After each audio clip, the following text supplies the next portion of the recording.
अगर आप आर्थिक संकट में हैं, तंगी हाल में दिन काट रहे हैं, तो इसका मतलब ये है कि आपने अपना अवचेतन मन को ये विश्वास नहीं दिलाया कि आप हमेशा समृद्धि में रहेंगे और बचत भी करेंगे।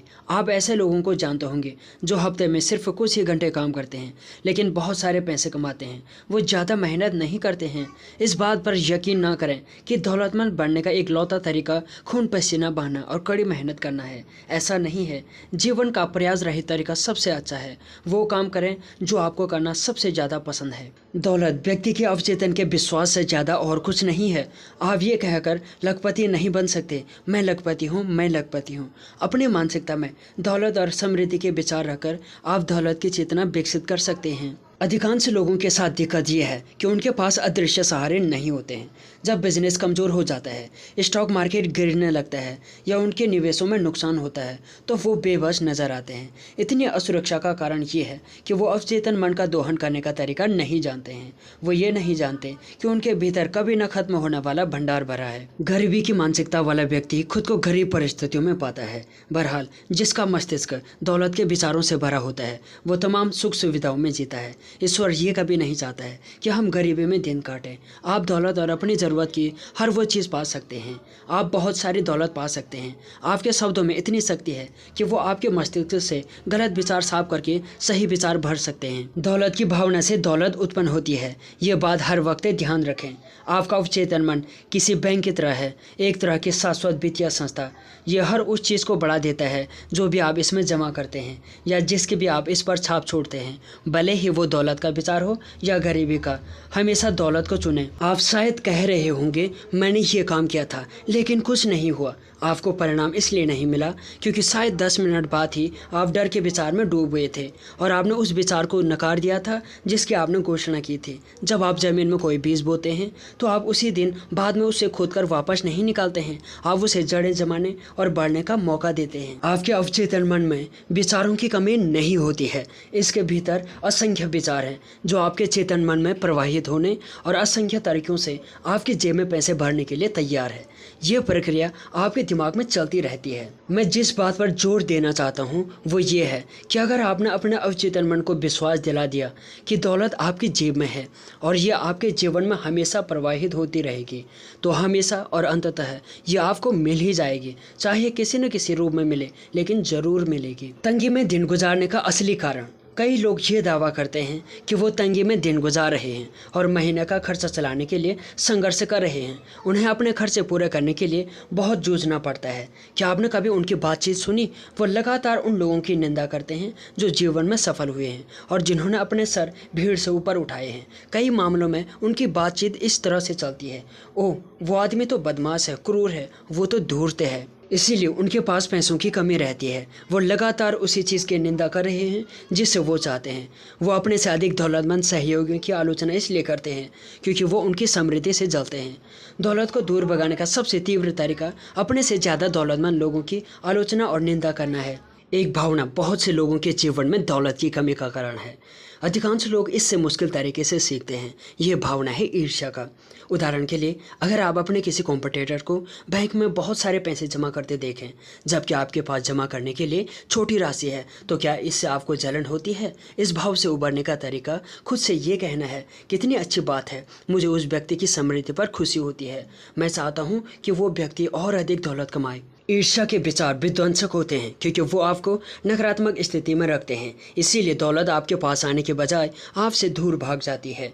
अगर आप किसी दूसरे की दौलत या समृद्धि से चिढ़ महसूस करें तो तत्काल दावा करें कि आप सचमुच उससे ज़्यादा दौलतमंद देखना चाहते हैं, हर संभव तरीके से। ये आपके मस्तिष्क के नकारात्मक विचारों को हटा देगा और अवचेतन मन के नियम द्वारा आपको अधिक दौलत प्रदान कर देगा। दौलत के बड़े मानसिक अवरोध को हटाना। अगर आप इस बारे में चिंता या आलोचना कर रहे हैं कि कोई अपना पैसा बेईमानी से कमा रहा है, तो उसके बारे में चिंता करना छोड़ दें। अगर आपकी शंकाएं सही हैं तो आप जानते हैं कि इस तरह का व्यक्ति मस्तिष्क के नियम का नकारात्मक प्रयोग कर रहा है। समय के साथ मस्तिष्क का नियम उससे परिणाम देगा। बहरहाल, सावधान रहें, उसकी आलोचना न करें। इसके कारण पहले ही बताए जा चुके हैं। याद रखें, दौलत की राह में अवरोध आपके अपने मस्तिष्क में है। अब आप उस मस्तिष्क का अवरोध को नष्ट कर सकते हैं।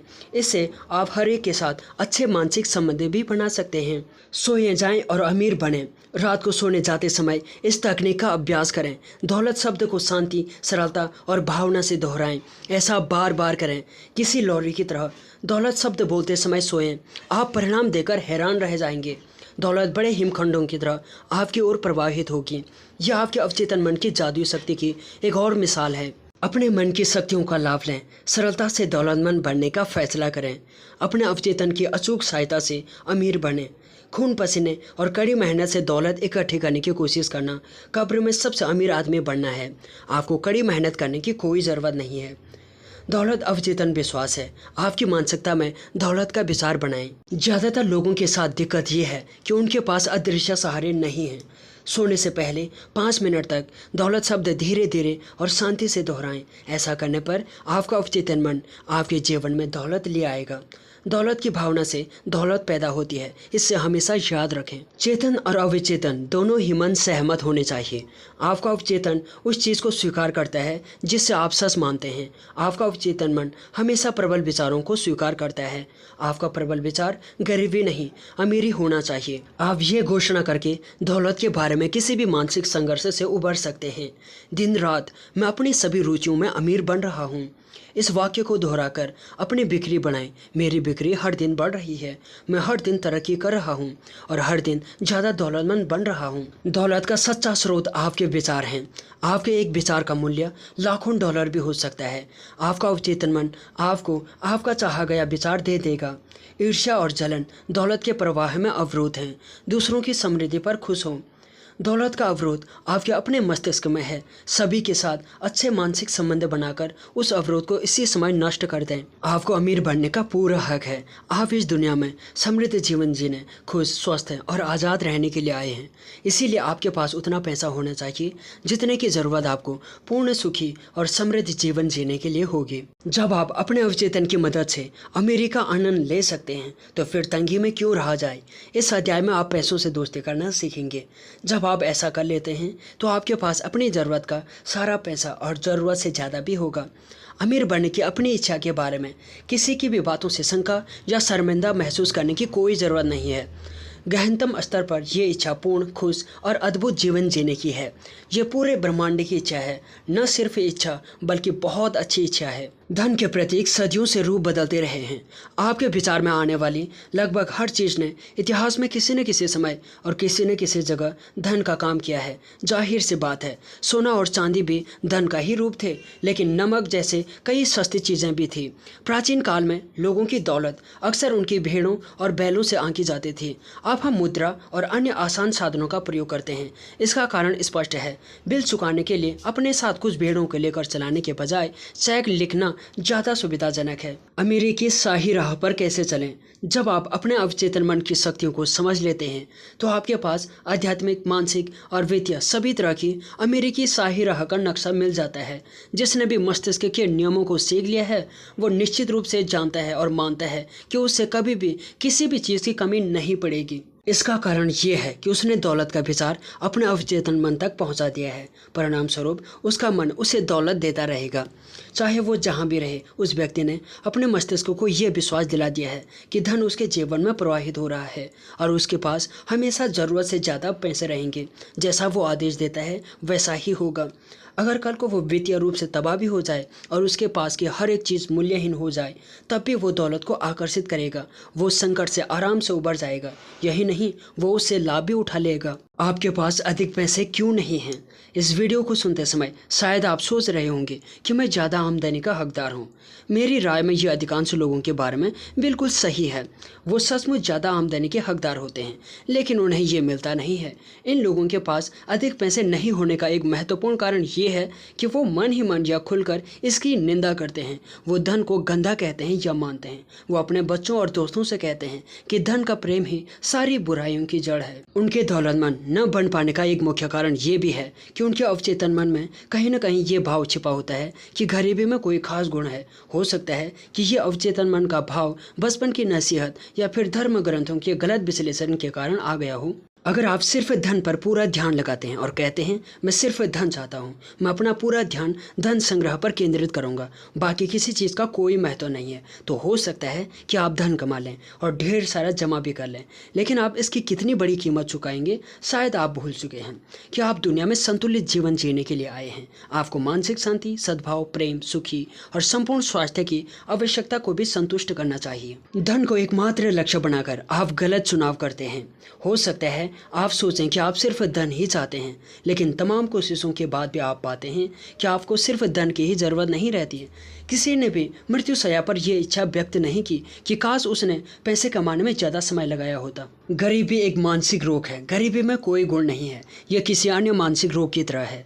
अगर आप शारीरिक रूप से बीमार हैं तो आपको ये एहसास होगा कि आपके साथ कुछ न कुछ गड़बड़ जरूर है। आप मदद लेना चाहेंगे और स्थिति का उपचार करने की कोशिश करेंगे। इसी तरह अगर आपके जीवन में धन का पर्याप्त प्रवाह नहीं हो रहा है तो आपके साथ कोई न कोई गड़बड़ जरूर है। आपको धन की कभी आलोचना क्यों नहीं करनी चाहिए। धन के बारे में सारे अजीब विश्वास और अंधविश्वास अपने दिमाग से दूर डालें।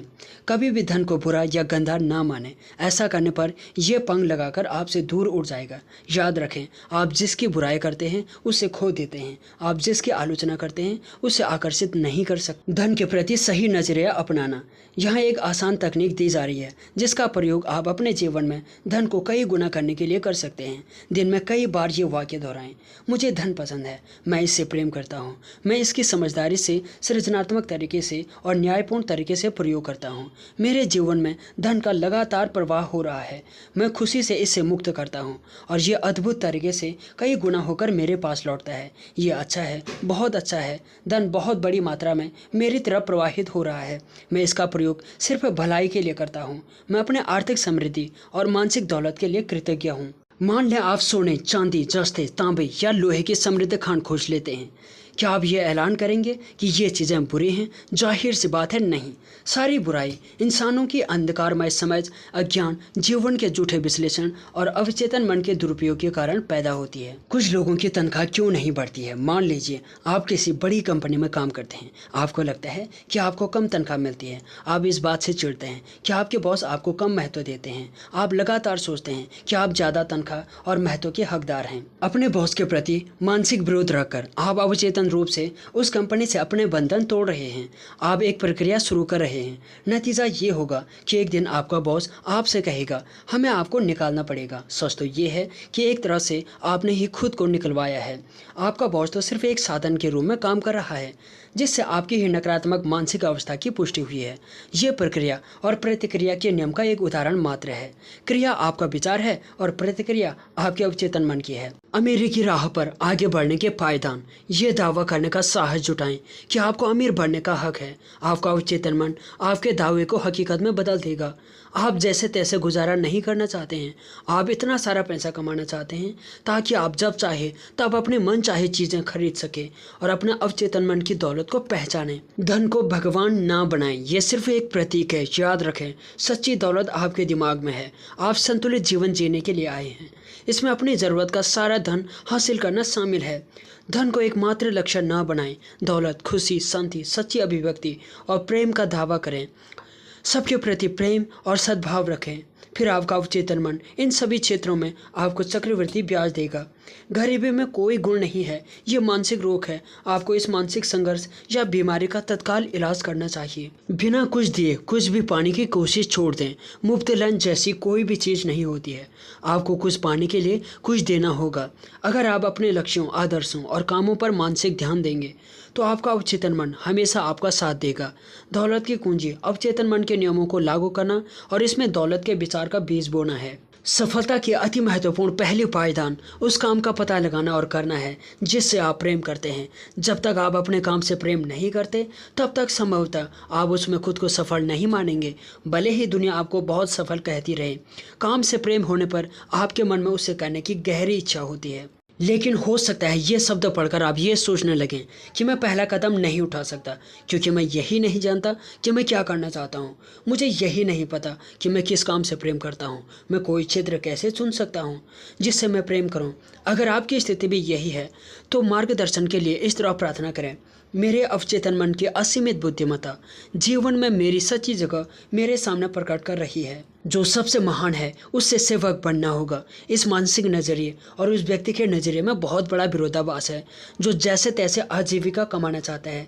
जैसे तैसे आजीविका कमाना सच्ची सफलता नहीं है। लोगों के लक्ष्य ज़्यादा महान, उद्यत और परोपकारी होने चाहिए। उन्हें दूसरों की सेवा करनी चाहिए और अपनी रोटी पानी के बारे में सोचना चाहिए। तीसरा कदम सबसे महत्वपूर्ण है। आपको ये सुनिश्चित करना चाहिए कि आप जो करना चाहते हैं वो सिर्फ आपको ही सफल ना बनाए। आपकी इच्छा स्वार्थपूर्ण नहीं होनी चाहिए।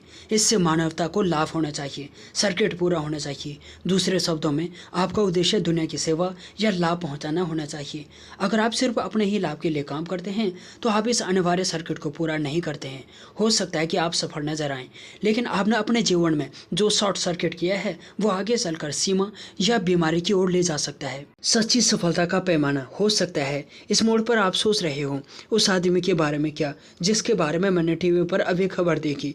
उसने तो धोखेबाजी करके शेयर बाजार से करोड़ों डॉलर कमाए और उससे ज़्यादा सफल तो कोई नहीं लगता। और मुझे नहीं लगता कि वो मानवता को लाभ पहुंचाने की जरा से भी परवाह करता होगा। इस तरह के मामले बहुत आम हैं, लेकिन हमें सावधानी से उनकी हकीकत समझनी होगी। हो सकता है कि कोई व्यक्ति कुछ समय के लिए सफल नजर आए, लेकिन धोखे से हासिल धन अक्सर पंग लगाकर उड़ जाता है। इसके अलावा जब हम किसी दूसरे को लूटते हैं तो हम खुद को ही लूट रहे होते हैं। जिस कमी और सीमा की मानसिकता से हमने व्यवहार किया वो दूसरे तरीके से भी खुद को ही प्रकट करती है, जैसे हमारे शरीर, पारिवारिक जीवन और लोगों के साथ हमारे संबंधों में। जो भी हम सोचते हैं और महसूस करते हैं वही होता है। हम जिसमें विश्वास करते हैं वही होता है। धोखे से दौलत इकट्ठी करने वाले व्यक्ति को सफल नहीं माना जा सकता। मानसिक शांति के बिना कोई भी सफल हो ही नहीं सकता। किसी व्यक्ति की दौलत का क्या फ़ायदा अगर वो रात को ठीक ढंग से सो नहीं पाता, अगर वो बीमार है या उसमें अपराध बोध की ग्रंथि है। जब आप समझ लेते हैं कि आपके भीतर एक प्रबल शक्ति है जो आपकी सारी इच्छाओं को साकार करने में सक्षम है, तो आपको आत्मविश्वास और शांति का एहसास मिलता है। आप चाहे जो काम करते हो, आपको अपने अवचेतन मन के नियम अवश्य सीखने चाहिए। जब आप जानते हैं कि अपने मन की शक्तियों को कैसे प्रयोग किया जाए, जब आप खुद को पूरी तरह से अभिव्यक्त कर रहे हो और अपनी प्रतिभा से दूसरों को लाभ पहुंचा रहे हो, तो आप सच्ची सफलता के अचूक मार्ग पर हैं। अगर आप ईश्वर के काम या इसके किसी हिस्से में जुटे हैं तो ईश्वर आपके साथ है। ऐसे में कौन आपके खिलाफ टिक सकता है? धरती या आसमान में ऐसी कोई भी शक्ति नहीं है जो आपको सफलता तक पहुंचने से रोक सके। अपनी इच्छा, विचार या छवि को अपने अवचेतन मन तक पहुंचाने का पहला कदम उसे शांत करना या ध्यान को गतिहीन करना या स्थिर होना और शांत बनना है। शिथिल, निष्क्रिय और शांत मानसिक नजरिया बाहरी मामलों तथा गलत विचारों को अवचेतन मन तक पहुंचने और लक्ष्य में हस्तक्षेप करने से रोकता है। यही नहीं, मस्तिष्क के शांत, निष्क्रिय और ग्रहणशील नजरिए में न्यूनतम प्रयास की जरूरत होती है। आप अपने कल्पनावादी विश्वासों को व्यक्त करने के लिए बेबस हैं। सफलता का आपके लिए क्या मतलब है? बेशक आप अपने घरेलू जीवन और दूसरों के साथ संबंधों में सफल बनना चाहते हैं। आप अपने चुने हुए काम या व्यवसाय में सफल बनना चाहते हैं। आप एक सुंदर घर और दौलत चाहते हैं ताकि आप आराम और सुख से रह सकें। आप अपने प्रार्थना जीवन और अपना अवचेतन मन की शक्तियों के संपर्क में सफल बनना चाहते हैं। आप जो करना चाहते हैं और जिस वस्तु के मालिक बनना चाहते हैं उसकी कल्पना करके सफल एग्जीक्यूटिव बने, कल्पनाशील बने, मानसिक रूप से सफलता की वास्तविक तस्वीर देखें, इसकी आदत डालें, हर रात को सफल और संपूर्ण संतुष्टि के एहसास के साथ सोने जाएं। अंततः आप अपने अवचेतन मन में सफलता का विचार बोने में कामयाब हो जाएंगे। यकीन करें कि आप सफल होने के लिए पैदा हुए हैं और प्रार्थना करने से चमत्कार हो जाएगा। सफलता का मतलब सफल जीवन है। अगर आप शांत, खुश, सुखी हैं और अपना प्रिय काम कर रहे हैं तो आप सफल हैं। पता लगाएं कि आपको कौन सा काम प्रिय है, फिर उससे कर दें। अगर आप अपनी सच्ची अभिरुचि नहीं जानते तो मार्गदर्शन के लिए प्रार्थना करें और ये आपको मिल जाएगा। अपने खास क्षेत्र में विशेषज्ञ बनें और इसके बारे में किसी अन्य व्यक्ति से ज़्यादा जानने की कोशिश करें।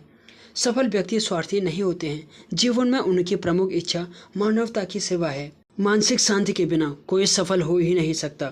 सफल व्यक्ति के पास गहन मनोवैज्ञानिक और आध्यात्मिक समझ होती है। अगर आप किसी उद्देश्य की कल्पना करते हैं तो अवचेतन मन की चमत्कारी शक्ति आपको सारी आवश्यक वस्तुएं प्रदान कर देगी। आपका विचार भावना के साथ जुड़कर कल्पनावादी विश्वास बन जाता है और आपके विश्वास के अनुसार आपको मिलेगा। लगातार कल्पना करने से आपके अवचेतन मन की चमत्कारी शक्तियाँ प्रेरित होती हैं। अगर समाधान मिलने में ज़्यादा देर लगे तो संभव है कि आप ये सोच रहे होंगे कि अवचेतन मन को सौंपा गया सवाल इतना बड़ा है कि उसे सुलझाने में लंबा समय लग जाएगा। लेकिन ये हैरानी की बात नहीं है। आमतौर पर हम सभी को यकीन होता है कि हमारी समस्याएं मुश्किल हैं। अगर वो मुश्किल ही नहीं होती तो वो समस्या भी नहीं होती। बहरहाल ये सोच गलत है। आपका अवचेतन मन समय और स्थान के बंधन से परे है। ये यकीन करते हुए सोने जाएं कि आपको जवाब अभी मिल गया है। ये घोषणा न करें कि जवाब का भविष्य में इंतजार करना पड़ेगा। अपने अवचेतन मन से मार्गदर्शन कैसे पाएं? जब आपको कोई मुश्किल डिसीजन लेना हो या जब आप अपनी समस्या का समाधान न देख पा रहे हो तो तत्काल इसके बारे में सकारात्मक सोचना शुरू कर दें। अगर आप भयभीत और चिंतित रहेंगे तो आप सचमुच सोच नहीं पाएंगे। सच्ची सोच डर से मुक्त होती है। अवचेतन मन से मार्गदर्शन पाने में आसान तरीका यह सबसे अच्छा है। इसका एक उदाहरण देखें। एक बार मेरी एक कीमती अंगूठी खो गई जो पारिवारिक निशानी थी। मैंने हर जगह उसकी तलाश की लेकिन वो कहीं भी नहीं मिली। मैं इस नुकसान से चिंतित और दुखी था। उस रात मैंने अपने अवचेतन मन से उसी तरह बात की जिस तरह मैं किसी और से बात करता हूँ। सोने से पहले मैंने इससे कहा, तुम सब कुछ जानते हो। तुम जानते हो कि वो अंगूठी कहाँ है और तुम मुझे बताओगे कि वो कहाँ है। सुबह में अचानक इन शब्दों की गूंज के साथ जागा। रॉबर्ट से पूछो। मुझे ये बात बहुत अजीब लगी। मैं जिस रॉबर्ट को जानता था वो तो मेरे पड़ोसी का 9 साल का बेटा था। उसे मेरी अंगूठी के बारे में भला क्या और क्यों पता होगा। बहरहाल मैंने अपने अवचेतन की आंतरिक आवाज़ का पालन किया। मैंने रॉबर्ट को उसके आंगन में देखा और मैंने उसे अंगूठी के बारे में बताया। मैंने पूछा, तुमने ऐसे अंगूठी कहीं देखी तो नहीं? उसने जवाब दिया, जरूर। दरअसल वो मुझे कल लुका छुपी खेलते समय झाड़ियों में मिली थी। मुझे नहीं पता कि ये किसकी है, इसीलिए मैं इसे अंदर ले गया और अपने डेस्क पर रख दी। मैं इसके बारे में साइन बोर्ड लेकर लगाना चाहता था लेकिन मैं भूल गया। अवचेतन मन आपको हमेशा जवाब देगा। बेशर्त है आप इस पर भरोसा करें। आस्था और लगन से देखी जाने वाली हर मानसिक तस्वीर आपके अवचेतन की चमत्कारी शक्तियों के माध्यम से साकार होती है। इस पर भरोसा करें, इसकी शक्ति पर विश्वास करें और जब आप प्रार्थना करेंगे तो चमत्कार होंगे। आपका अवचेतन मन यादों का भंडार है और आपके अवचेतन मन में बचपन से लेकर आज तक के सभी अनुभव दर्ज हैं। किसी भी समस्या के समाधान के अपने आग्रह को सोने से ठीक पहले अपना अवचेतन मन को सौंप दें। इस पर भरोसा करें तो आपको जवाब अवश्य मिलेगा। ये सब कुछ जानता है और सब कुछ देखता है। इसकी शक्तियों पर शंका या सवाल ना करें। आपका विचार क्रिया है जिस पर आपका अवचेतन मन प्रतिक्रिया करता है। अगर आपके विचार समझदारी भरे हैं तो आपके काम और डिसीजन भी समझदारी भरे होंगे। आप हर 24 में से 8 घंटे यानी कि अपनी 1/3 जिंदगी सोने में बिता देते हैं। ये जीवन का अटूट नियम है। नींद एक दैवीय नियम है और हमारी कई समस्याओं के जवाब हमें गहरी नींद में ही मिलते हैं। कई लोग इस सिद्धांत का समर्थन करते हैं कि आप दिन में थक जाते हैं, इसीलिए आप शरीर को आराम देने के लिए सोते हैं और सोते समय शरीर में मरम्मत की प्रक्रिया चलती रहती है। ये बहुत बड़ी गलतफहमी है। नींद में शरीर कभी आराम नहीं करता है। सोते समय भी आपका दिल, फेफड़े और सभी महत्वपूर्ण अंग काम करते रहते हैं। अगर आप सोने से पहले खाते हैं तो आपका खाना पच जाता है और पोषक पदार्थ सभी अंगों तक पहुंच जाते हैं। आपकी चमड़ी पसीना उत्पन्न करती है, आपके नाखून और बाल बढ़ते रहते हैं। इसी तरह से आपका अवचेतन मन कभी नहीं सोता है या आराम नहीं करता है। यह हमेशा सक्रिय रहता है और आपकी सभी महत्वपूर्ण शक्तियों को कंट्रोल करता है। नींद में उपचारक प्रक्रिया ज़्यादा तेजी से काम करती है क्योंकि तब आपका चेतन मन कोई व्यवधान नहीं डालता है। आपके सवालों के उल्लेखनीय जवाब आपको नींद में ही मिलते हैं। नींद की कमी के आश्चर्यजनक प्रभाव। नींद की कमी आपको चिड़चिड़ा और निराशावादी बना सकती है। सभी इंसानों को स्वस्थ रहने के लिए कम से कम 6 घंटे की नींद की ज़रूरत होती है। अधिकांश लोगों को इससे ज़्यादा की ज़रूरत हो सकती है। जो लोग सोचते हैं कि वो इससे कम में काम चला सकते हैं वो खुद को मूर्ख बना रहे हैं। ऑथर कहते हैं, जिन शोधकर्ताओं ने नींद की प्रक्रियाओं और नींद की कमी में शोध किया है वो बताते हैं कि कुछ मामलों में नर्वस ब्रेकडाउन से पहले गंभीर अनिद्रा रोग प्रकट होता है। याद रखें, नींद के दौरान आप आध्यात्मिक रूप से तरोताजा हो जाते हैं। जीवन में खुशी, स्फूर्ति लाने के लिए पर्याप्त नींद अनिवार्य है। आपको अधिक नींद की ज़रूरत क्यों है? हमें नींद की ज़रूरत क्यों है? ये पता लगाने का एक तरीका ये देखना है कि नींद मिलने पर क्या होता है। 1964 में रेडी गार्डनर नाम के एक 17 साल के लड़के ने Guinness book of world record में नाम दर्ज कराने के लिए जागने की कोशिश की। वो 264 घंटे यानी कि लगातार 11 दिन तक जागता रहा। बाद के परीक्षणों में स्पष्ट हुआ कि उसे कोई अस्थायी नुकसान नहीं हुआ था। बहरहाल जब वो खुद को ज़बरदस्ती जगाए रख रहा था तो उसके सोचने की प्रक्रिया में कमी आ गई थी। उसके शब्दों का उच्चारण अस्पष्ट हो गया था। उसकी याददाश्त भी गड़बड़ हो गई। बाद में उसे दृष्टिभ्रम भी होने लगा था। लंबे समय तक कम नींद लेने वाले ज़्यादातर लोगों को इतने बुरे परिणाम नहीं मिलते। बहरहाल इसके गंभीर प्रभावों से भी मुश्किल में पड़ सकते हैं। National highway traffic safety administration के अनुसार नींद संबंधी समस्याओं के कारण हर साल 2 लाख दुर्घटनाएं होती हैं। 5 में से एक ड्राइवर गाड़ी चलाते समय कभी कभार झपकी लेता है। इस वजह से दिन के बजाय रात को दुर्घटना की आकांक्षा 5 से 10 गुना बढ़ जाती है। अगर आप प्रार्थना करने का फैसला करें तो आपके साथ कोई तबाही या त्रासदी नहीं हो सकती। कोई भी चीज़ पहले से तय नहीं होती है। आपका मानसिक नज़रिया, जिस तरह से आप सोचते हैं, महसूस करते हैं और यकीन करते हैं, ये सारी चीज़ें ही आपका भाग्य निर्धारित करती हैं।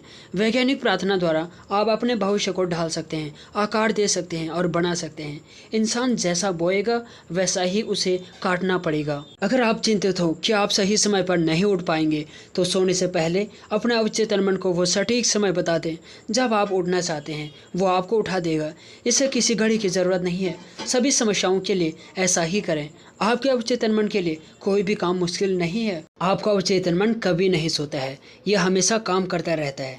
यह आपकी सभी महत्वपूर्ण कार्य प्रणाली को कंट्रोल करता है।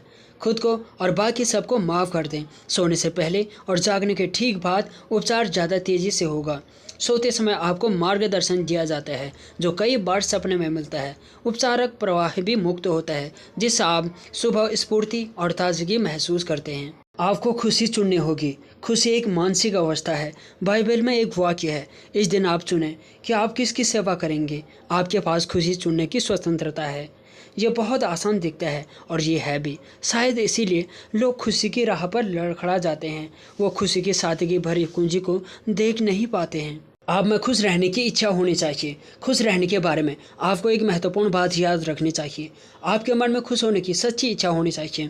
कुछ लोग इतने लंबे समय से तनावग्रस्त, दुखी और निराश होते हैं कि अगर किसी अद्भुत, अच्छी, सुखद खबर से वो अचानक खुश हो जाएं तो वो उस महिला की तरफ प्रतिक्रिया करेंगे जिसने मुझसे एक बार कहा था इतना खुश होना ठीक नहीं है।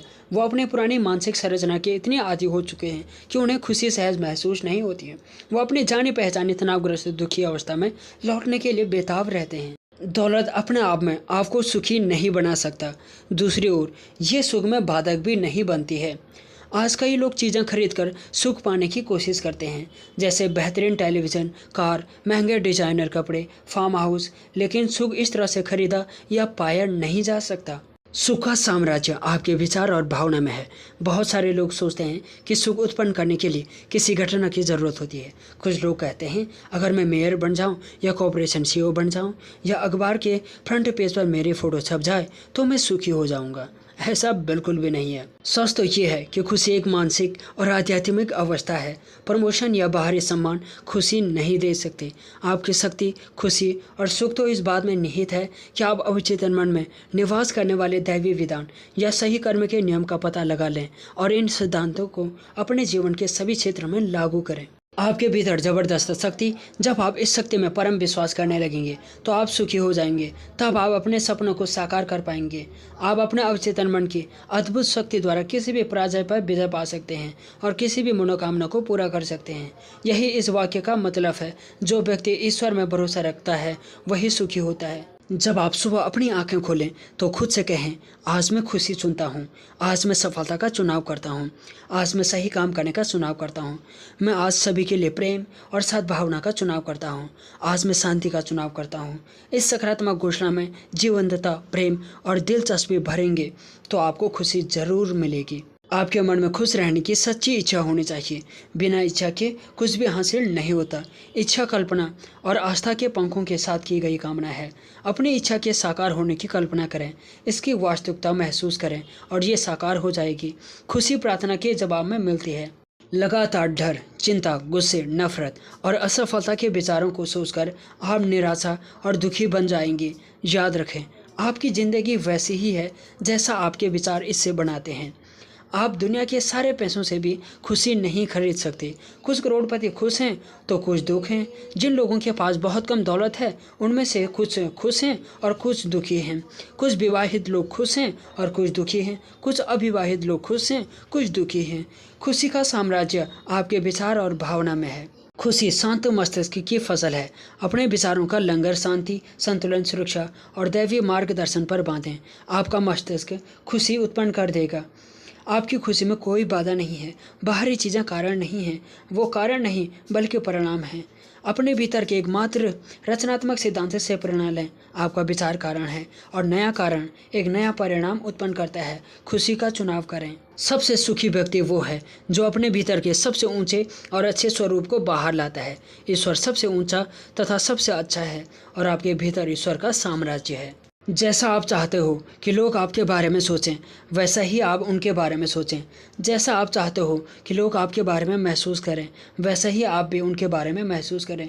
जैसा आप चाहते हो कि लोग आपके प्रति काम करें, वैसा ही आप भी उनके प्रति काम करें।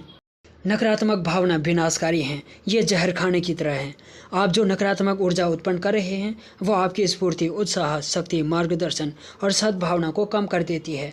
जब ये नकारात्मक विचार और भाव आपके अवचेतन मन में उतर जाते हैं तो वो आपके जीवन में तमाम तरह की मुश्किलें और रोग उत्पन्न कर देते हैं।